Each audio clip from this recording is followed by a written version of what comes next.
In this video, we are going on a treasure hunt. Come with me to explore. But instead of a map, we're using our favorite books. Our mission?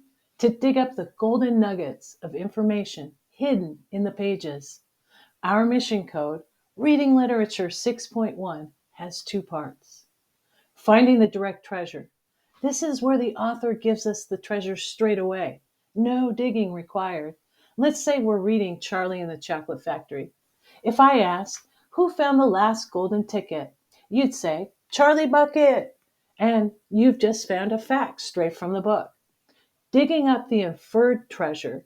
This is where we turn into detectives. We look for clues the author gives us and make a guess or prediction. For example, in the same book, Charlie is always kind, even when others are not.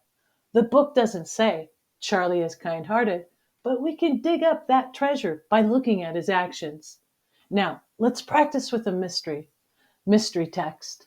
Despite being the smallest creature in the jungle, when Leo the lion lost his roar, it was Tiny Tim the mouse who embarked on the dangerous journey to find it. Direct treasure. If I asked, who went on a dangerous journey to find Leo's roar? You'd say, well, Tiny Tim the mouse. Well, you just found a piece of direct treasure. Inferred treasure is, if I asked, what kind of character is Tiny Tim? Well, we might guess that Tiny Tim is brave.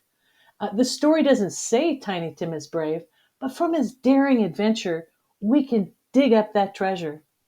This journey is about finding facts. It's about making smart guesses. Remember, we're not only treasure hunters, but also treasure creators. We build our understanding of the story from what we find and what we guess. So, are you ready to embark on your next reading adventure? Let's dig up some treasure.